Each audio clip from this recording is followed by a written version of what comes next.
Très souvent, une fatigue étrange nous traverse sans bruit. Elle ne vient ni d'un manque de sommeil, ni d'un excès d'effort physique. C'est une lassitude plus sourde, plus intime. Comme si quelque chose en nous jouait un rôle depuis trop longtemps. Comme si, à force de porter un masque, nous avions oublié les traits de notre propre visage. Il y a un soupir profond, quelque part dans le ventre, qui murmure « Est-ce vraiment moi, cette personne qui vit ma vie ?» Friedrich Nietzsche, dans son regard tranchant sur la société, nous invitait déjà à cette question radicale. Vivons-nous selon notre essence ou selon les attentes des autres? Il parlait de la morale des esclaves, cette soumission insidieuse à des valeurs qui ne nous appartiennent pas. Dans ce théâtre moderne, combien d'entre nous jouent des rôles si bien appris qu'ils ne se rappellent même plus le silence d'avant la réplique? Nous courons, nous sourions, nous réussissons, et pourtant, quelque chose reste vide. Et si cette fable que nous récitons chaque jour n'était pas l'histoire de notre âme, mais le script imposé d'un monde qui récompense l'apparence plus que l'authenticité? Carl Gustav Jung, lui, nous tend un miroir plus ancien encore, celui des archétypes. Ces formes universelles, comme des ombres anciennes, imprimées dans notre inconscient collectif, influencent nos gestes, nos peurs, nos élans. Combien de fois avons-nous été guidés non par notre volonté consciente, mais par la peur du rejet, par le besoin d'être reconnu comme le bon élève, le professionnel irréprochable, ou encore le héros silencieux. Ces archétypes, puissants et souvent inconscients, façonnent une identité qui parfois ne dit rien de notre vérité intérieure. Nous nous réveillons dans des rôles que nous n'avons pas choisis, et le cœur, lui, reste silencieux, en attente d'une parole vraie. Les stoïciens, eux, parlaient d'un autre type de pouvoir, celui de vivre selon la nature, non celle des apparences, mais celle du logos intérieur. Il ne s'agit pas de se détacher du monde, mais d'y habiter avec calme et vérité. Être soi dans un monde qui nous veut autrement, c'est une forme de courage tranquille. C'est résister sans s'opposer, comme l'eau d'un ruisseau qui trouve sa voie entre les pierres. Et quand tout vacille autour, quand les normes s'effondrent ou nous écrasent, alors ce souvenir de notre centre devient acte de souveraineté. Les sages taoïstes, eux, allaient plus loin encore. Ils parlaient d'un retour à la source, d'un abandon du contrôle, de laisser la vie couler à travers nous plutôt que de la dominer. Le Tao n'impose rien, il révèle, il n'exige pas, il invite. Et dans cette douceur radicale, il y a une puissance rare, celle d'un être qui ne cherche plus à prouver, mais simplement à être. Le Tao ne veut pas vous changer, il vous demande seulement « Qui étais-tu avant de vouloir devenir quelqu'un ?» Et c'est là que commence ce voyage. Non pour vous dire qui vous êtes, mais pour vous inviter à écouter ce que le silence murmure déjà depuis longtemps. Car peut-être que ce que vous appelez aujourd'hui votre vie n'est pas encore vraiment la vôtre. Peut-être qu'elle est une scène, un décor, une illusion bien montée. Et peut-être qu'en vous arrêtant, ne serait-ce qu'un instant, quelque chose de plus vrai pourrait enfin émerger. Restez avec moi. Restez. Le chemin qui s'ouvre maintenant ne vous promet pas de réponse toute faite, mais il vous offre quelque chose de plus rare encore, la permission de douter, d'interroger, de ressentir. Ensemble, entrons dans ce espace où l'inconscient parle, là où les masques tombent, là où enfin vous pourrez vous regarder, sans rôle à jouer. La persona comme prison. Il y a des jours où l'on se regarde dans le miroir, non pour se contempler, mais pour s'assurer que le masque est bien en place. Celui que l'on porte au travail, dans la famille, avec les amis, ce masque qui sourit, même quand l'âme pleure. Ce masque qui s'adapte, qui s'excuse, qui se conforme. Et plus les années passent, plus il devient difficile de distinguer la frontière entre le masque et le visage. Sommes-nous devenus ce que nous prétendions être? Dans la pensée de Jung, ce masque a un nom, la persona, ce rôle social que nous endossons pour être acceptés, aimés, compris. La persona n'est pas mauvaise en soi, elle nous protège, elle facilite les échanges, mais lorsqu'elle prend toute la place, elle devient cage. Ce n'est pas le rôle qui blesse, c'est l'oubli de l'acteur derrière. Combien d'entre nous ont confondu leur fonction, leur métier, leurs obligations avec leur être, comme si la reconnaissance extérieure valait plus que le frisson de se sentir vrai. Et pourtant, au fond, nous le savons. Il y a ces instants, volés ces éclats de vérité, où l'on se surprend à agir sans calcul, à dire ce que l'on pense vraiment, à rire sans retenue. Dans ces moments-là, on respire mieux, on est plus léger, on est vivant. C'est dans ces interstices que l'authenticité se glisse. Ces moments sont précieux. Ils sont les fragments de l'être véritable qui résiste, qui insiste, qui persiste. Mais combien de fois aussi avons-nous étouffé cette voix intérieure pour éviter le jugement, pour maintenir la paix, pour faire bonne figure? Derrière, la politesse, l'adaptation, la maîtrise de soi. Il y a parfois un cri muet, celui de ne pas être entendu, de ne pas être vu, le vide que l'on ressent, cette fatigue sans nom. C'est peut-être la conséquence d'une trop longue absence à soi-même. Alors, prenons un instant, non pour changer radicalement, mais pour observer. Y a-t-il eu aujourd'hui un moment où vous vous êtes senti pleinement vous-même, et un autre où vous avez joué un rôle? Notez ces contrastes, non pas pour vous juger, mais pour commencer à tracer la carte de votre vérité. Peut-être reconnaîtrez-vous ce malaise diffus, cette impression d'étrangeté dans certaines situations.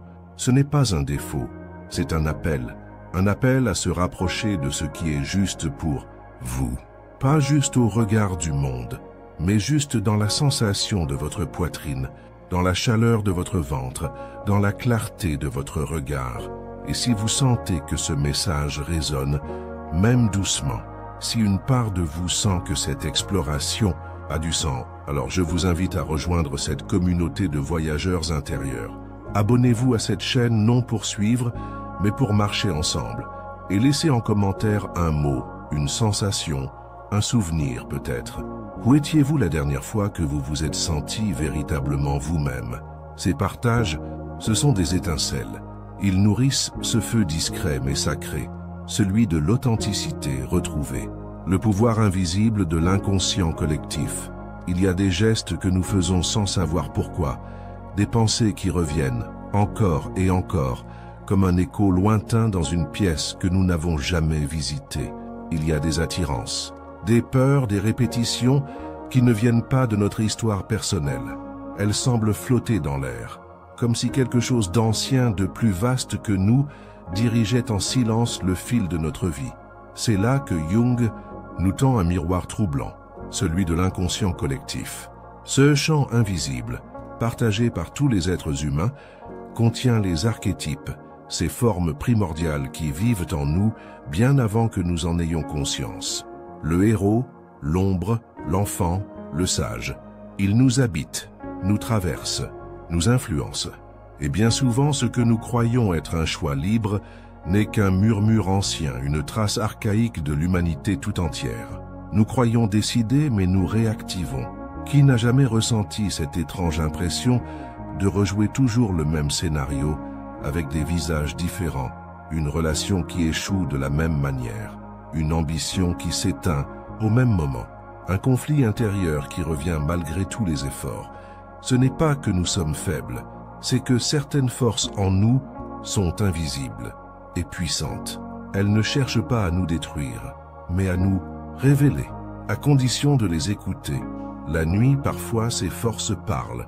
Dans les rêves, les symboles surgissent. Un animal inconnu, une maison aux pièces secrètes, un inconnu qui murmure notre nom. Ce ne sont pas des hallucinations absurdes, ce sont des messages, des fragments de vérité que l'inconscient tente de faire remonter à la surface. Les ignorer, c'est comme refuser une lettre écrite dans une langue oubliée. Mais la lire, c'est entamer un dialogue sacré avec soi-même. Et puis, il y a cette idée tenace que nous serions totalement autonomes, que tout dépendrait de notre volonté. Mais la volonté sans conscience devient une cage dorée. Elle s'agite, elle lutte, elle s'épuise. Mais elle ne comprend pas. Le vrai pouvoir, c'est de voir, de percevoir ces influences invisibles, non pour les fuir, mais pour les intégrer. Il arrive, dans ces moments de lucidité, que l'on reconnaisse soudain un schéma, un comportement qui ne nous appartient pas vraiment, une émotion qui semble venir d'ailleurs. Dans cette reconnaissance, il y a déjà une libération. Le simple fait de voir éclaire le chemin. Et parfois, une simple image de rêve peut réorienter toute une vie. Un symbole peut briser un cycle. Nous ne sommes pas seuls dans notre esprit. D'autres voix y résident. Certaines nous poussent, d'autres nous freinent. Mais toutes ont quelque chose à dire. À nous de créer cet espace intérieur où chaque image, chaque intuition, chaque mémoire peut être accueillie avec tendresse et curiosité. Car c'est dans cette écoute humble et profonde que la transformation commence. Là et seulement là, nous cessons de subir et nous commençons à co-créer, surmonter le vide. Il y a une forme de fatigue qui ne se repose jamais. Elle ne vient pas d'un excès d'effort, mais d'un manque de sens. C'est un vertige silencieux, une sensation d'être suspendu dans le vide. Chaque jour ressemble au précédent. On remplit nos agendas, nos conversations, nos écrans, mais au fond, quelque chose reste muet, comme une pièce essentielle manquant à l'intérieur de soi. Ce sentiment, Nietzsche le nommait le nihilisme, une perte de sens, une désorientation de l'âme. Dans ce monde qui valorise tant la productivité, les objectifs, les résultats, il devient presque honteux de ne pas savoir pourquoi l'on vit. On cherche alors à combler ce vide. On consomme, on voyage, on se distrait. Mais plus on fuit, plus le silence grandit. Nietzsche ne nous demande pas de rejeter cette sensation. Il nous invite à l'habiter.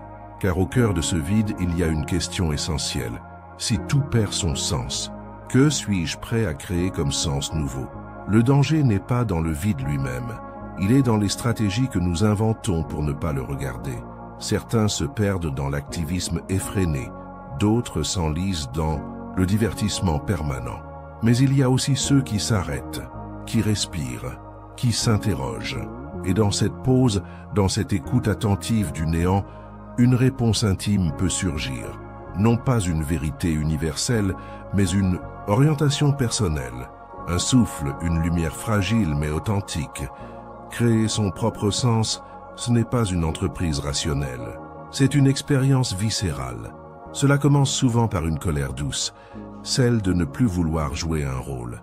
Puis vient une mélancolie féconde, celle qui nous pousse à chercher, non plus dehors, mais dedans. Et peu à peu, des valeurs émergent, non imposées, non héritées, mais choisies, forgées dans l'épreuve du doute, dans la chaleur d'un silence habité. Ce qui vous touche profondément, ce qui vous fait pleurer ou frémir, ce qui vous met en mouvement, sans effort. Voilà les traces de votre vérité. Ces élans-là ne viennent pas du mental. Ils viennent de la volonté de puissance dont parlait Nietzsche, une force intérieure, libre, créatrice, joyeuse. Non celle qui écrase, mais celle qui affirme, celle qui transforme le vide en tremplin, l'ombre en image. Le chaos en direction point, et quand vous sentez que tout s'effondre, peut-être que ce n'est pas la fin. Peut-être est-ce l'invitation à bâtir sur des fondations plus vraies, moins brillantes, mais plus stables, moins conformes, mais plus vivantes. Car c'est dans ce mouvement de l'intérieur vers l'extérieur, dans cette naissance lente de sens personnel, que naît la puissance d'exister sans se trahir, dans le calme, dans la profondeur, et surtout, dans la fidélité à soi. Le silence comme miroir. Il est un moment que l'on évite souvent. Ce moment suspendu où aucun bruit ne vient couvrir notre pensée, où le téléphone est éteint, les voix s'éloignent, les stimulations cessent. C'est le moment du silence. Et pourtant, ce silence n'est pas vide. Il est peuplé de souvenirs oubliés, d'émotions enfouies, de pensées que l'on n'a jamais osé écouter vraiment. Le silence n'est pas une absence. C'est une présence discrète, mais insistante, celle du soi profond, qui attend patiemment d'être entendu. Dans notre monde saturé de bruit, être en silence est devenu presque un acte de résistance, comme si le vide sonore révélait un autre vide, plus intérieur. Et ce face-à-face fait peur. Il confronte, il désarme, mais il guérit aussi. Car c'est seulement dans cet espace nu, dépouillé des rôles et des attentes, que l'on peut commencer à distinguer ce qui est véritablement nôtre. Certains fuient ce silence avec frénésie. Ils remplissent chaque minute, chaque espace. Ils ont peur de ce qu'ils pourraient entendre, une vérité inconfortable, une douleur non digérée, une question sans réponse. Mais fuir, c'est prolonger la confusion. C'est entretenir le brouillard autour du cœur. Le silence, lui, n'impose rien. Il révèle, il ne juge pas, il reflète. Quand on s'assoit dans ce silence, les pensées surgissent comme des vagues. Elles viennent, elles repartent. Et peu à peu une clarté émerge. Non pas une clarté intellectuelle, mais une sensation de justesse. Comme si quelque chose en soi se réalignait. Ce ne sont pas les grandes révélations qui transforment. Ce sont les prises de conscience lentes, subtiles, intimes, que le silence rend possible, écouter sans intervenir, observer sans fuir, sentir, sans interpréter. C'est un art ancien que pratiquèrent les sages, les mystiques, les poètes. Un art que nous avons oublié, mais que notre âme, elle, n'a jamais cessé de désirer. Car dans ce silence, il y a un retour, une reconnexion, une respiration plus profonde, et souvent une paix inattendue. Et si aujourd'hui vous vous autorisiez ce geste simple, non pas pour obtenir quelque chose, mais pour être un instant au plus proche de vous, là où rien ne presse, où rien ne doit être prouvé, là où vous n'avez plus besoin de paraître, juste être, dans ce silence qui, loin de vous vider, pourrait bien vous révéler. Le chemin vers l'authenticité. Il y a une beauté douce dans le fait de tomber le masque. Ce n'est pas spectaculaire, ce n'est pas bruyant, c'est souvent discret, comme une feuille qui se détache de l'arbre à l'automne, comme un soupir qui vient de loin chargé de vérité. C'est une reconnexion lente, progressive, mais irréversible. Ce moment où l'on cesse de jouer, où l'on cesse de plaire, et où l'on commence enfin à être, sans phare, sans protection, sans performance. Tout ce que nous avons exploré jusqu'ici, la critique de Nietzsche, la persona de Jung, le vide du nihilisme, la voix de l'inconscient, la force du silence, nous conduit ici, à cette jonction intime où quelque chose, on nous dit « je ne veux plus me mentir ». Il ne s'agit pas d'un changement radical, d'un renversement total. Il s'agit d'un retour, une réorientation, une fidélité retrouvée envers notre propre existence. Ce chemin n'est pas une ligne droite. Il vacille, il doute, il trébuche. Mais chaque pas vers soi a une résonance unique. Il réveille des mémoires, il éclaire des zones d'ombre. Il fait mal parfois, il libère souvent, et il transforme. Ce n'est pas une transformation spectaculaire, c'est une transfiguration lente, une forme d'alignement entre ce que l'on pense, ce que l'on ressent, ce que l'on fait. Et, dans cet alignement, une paix, une force tranquille, une joie qui ne dépend plus de rien. Nietzsche nous pousse à affirmer la vie, même dans sa cruauté, même dans son absurdité. Jung nous apprend à embrasser notre ombre pour devenir entier. Les stoïciens nous rappellent que le calme intérieur est un acte de maîtrise profonde. Et les taoïstes, eux, nous chuchotent que le vrai mouvement vient du non-agir, qu'il suffit parfois d'arrêter de résister pour retrouver le courant de la vie.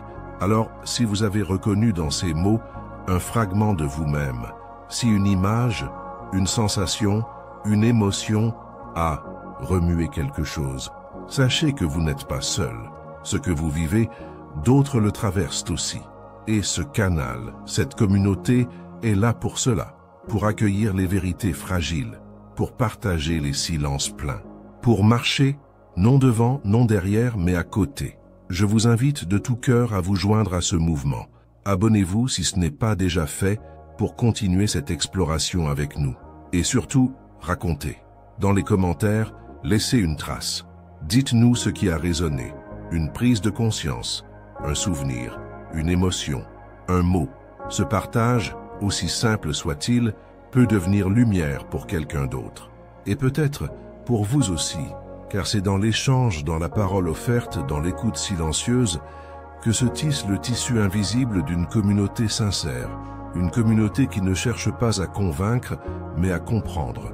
Une communauté de ceux qui, sans bruit, choisissent chaque jour d'être un peu plus eux-mêmes. Et cela, dans ce monde de représentation, est déjà une révolution. Remerciez le silence. Il y a des mots qui viennent trop vite, des pensées qui se précipitent, comme si le monde exigeait de nous une réponse constante. Mais il existe un espace, discret, souvent négligé, où rien ne presse. Cet espace, c'est le silence. Non pas le silence vide, mais le silence plein. Celui qui contient la vérité avant qu'elle ne devienne langage. Celui qui abrite notre voix avant qu'elle ne se dise. Celui qui écoute ce que même nous ne savons pas encore entendre. Lorsque la parole se tait, l'âme parle autrement, par une chaleur dans la poitrine, une tension dans la nuque, une larme silencieuse au coin de l'œil. Dans ce langage sans mots, chaque sensation devient un message. Chaque soupir devient une réponse. Le silence n'est pas un retrait, c'est une avancée intérieure. Une plongée douce mais radicale vers ce que nous avons longtemps laissé de côté. Et peut-être, au fil de cette écoute, découvrons-nous une évidence ancienne. Ce n'est pas en ajoutant plus à notre vie que nous devenons nous-mêmes. C'est en retirant, en dépouillant, en laissant tomber ce qui ne vibre plus, ce qui nous éloigne, ce qui nous alourdit. Dans ce dépouillement, l'essentiel se révèle. Non comme une vérité absolue, mais comme une présence intime, familière, comme un feu doux qui ne brûle pas mais éclaire. Il ne s'agit pas de fuir le monde, il s'agit de ne plus s'y perdre, de ne plus se sacrifier à ses injonctions, muettes, de rester, même au milieu du tumulte, fidèle à ce silence premier, celui où vous étiez déjà vous, avant les attentes, avant les rôles, avant les compromis. Ce silence-là, s'il est accueilli, devient source, il régénère, il oriente, il enseigne sans mots. Et si, à la fin de cette écoute, quelque chose en vous a changé, même imperceptiblement, alors ce n'était pas un simple moment de réflexion, c'était un retour, une reconnaissance. Et cela, dans ce monde qui nous distrait si facilement de nous-mêmes, est une grâce. Merci d'avoir marché avec moi dans ces paysages intérieurs. Merci de votre présence silencieuse mais pleine. Et si ce voyage vous a touché, laissez une empreinte. Partagez dans les commentaires ce que ce silence vous a dit, ce qu'il vous a rappelé, ce qu'il a réveillé. Votre histoire peut devenir le miroir d'une autre. Et ensemble, dans cette écoute partagée, dans cette parole née du silence, nous formons une communauté rare, authentique, humaine. Abonnez-vous si ce chemin vous appelle, non pour suivre une vérité, mais pour créer la vôtre. Ici, vous êtes attendu, non pour ce que vous montrez, mais pour ce que vous êtes. Tout simplement, dévoilez la farce. Il y a des moments rares où l'on se retourne sur soi-même avec une lucidité douce, presque douloureuse. Des instants où l'on voit, d'un regard neuf, tout ce que l'on a construit pour se protéger, tout ce que l'on a accepté pour ne pas déranger, tout ce que l'on a cru être pour se faire aimer. Et dans ce regard, il n'y a ni honte ni regret. Il y a une tendresse profonde, pour l'enfant que l'on a été, pour l'adulte que l'on est devenu, pour l'âme qui cherche encore à se dire pleinement. Tout ce que vous avez entendu, ressenti, imaginé dans ce voyage, ce ne sont pas des réponses toutes faites, ce sont des invitations à voir la farce non comme une faute, mais comme une étape, à reconnaître les forces invisibles, non comme des ennemis, mais comme des guides, à entendre le silence non comme une absence, mais comme une voix, et peut-être surtout à ressentir que sous les couches, sous les rôles, sous les masques, quelque chose de vous n'a jamais été altéré. Nietzsche, Jung, les stoïciens, les taoïstes. 4 chemins, 4 langages, mais une seule quête, celle de l'authenticité, de cette verticalité intérieure qui ne se mesure pas aux yeux des autres, mais dans le calme du cœur. Être soi ne signifie pas se réinventer, cela signifie se retrouver, s'autoriser, s'unifier, et cela demande du courage, oui, mais un courage doux, un courage sans bruit, celui de vivre en accord avec son centre. À vous qui êtes restés jusqu'ici, merci. Votre présence donne un sens à cette parole, et si ces mots ont éveillé en vous un frisson, une mémoire, une question, alors ce moment était juste. Ce n'était pas une leçon, c'était une rencontre. Partagez, si le cœur vous y pousse, ce que cette exploration a révélé pour vous. Une image, une émotion, une expérience. Ce sont ces récits qui tissent notre lien. Car ici, il n'y a pas de jugement. Il n'y a que des compagnons de route. Des êtres qui, chacun à leur rythme, ôtent les couches pour revenir à l'essentiel. Et si ce feu discret continue de brûler en vous, revenez, abonnez-vous, non pour suivre un contenu, mais pour rester en lien, pour nourrir cette communauté où l'on n'a pas besoin d'être parfait pour être accepté, où l'on peut dire « je ne sais pas, je doute, je cherche » et être accueilli dans cette humanité-là. Car peut-être qu'au fond, ce n'est pas la vérité que nous cherchons, c'est la permission d'être vrai. Et ici, ensemble, c'est exactement ce que nous apprenons à faire, pas à pas, silence après silence, présence après présence.